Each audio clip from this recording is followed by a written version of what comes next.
Bonjour, bienvenue dans la petite maison des maths. Aujourd'hui, posez une division. N'hésitez pas à vous abonner à la chaîne, soit sur YouTube, soit sur le site lapetitemaisondesmaths.fr. Comment est-ce qu'on pose une division? Diviser, c'est partager. Par exemple, si on veut partager 618 en 4 parts, il faut avoir en tête que 618, c'est 600 plus 10 plus 8. Comment on partage? En premier les unités?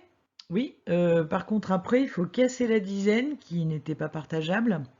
Et on va refaire des unités, et on va refaire des paquets avec les nouvelles unités, et après on va casser les centaines en dizaines, et oulala, non, non, non, non, non, c'est trop compliqué. Bon, et ben alors on part des plus gros morceaux. On va partager les centaines. Ici, on a une fois 4, et il en reste 2. Oui, mais si on trouve un moyen de noter tout ça en même temps, en maths, plus on est flemmard, meilleur on est. Alors on va pas tout dessiner à chaque fois. 618 divisé par 4. Ah oui, ça c'est bien, 618 partagé en 4. Donc on s'est occupé du plus gros, des centaines. On a vu qu'on avait 6 centaines, partagé en 4, ça faisait une, et il restait 2 centaines, donc on le note. Ensuite, il reste 2 centaines, une dizaine, c'est-à-dire 10, et 8 unités. Bon, et ben on va casser les centaines en dizaines. Oui, on se rappelle que dans une centaine, il y a 10 dizaines. On a cassé les centaines, on a formé 20 dizaines, plus la dizaine qu'on avait avant, on a donc 21 dizaines et 8 unités. Dans la division posée, ça correspond au fait qu'on abaisse le 1, et du coup on a bien 21 dizaines.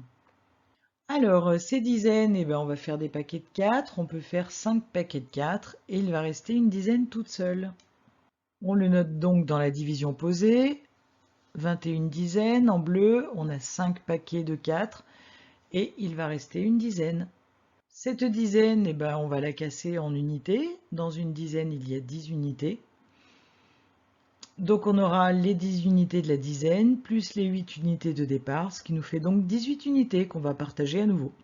Dans l'écriture de la division posée, ça correspond à abaisser le 8. On a donc 18 unités. Je partage mes 18 unités, je peux faire 4 paquets de 4 unités, et il en reste 2, ce qu'on va noter dans la division posée.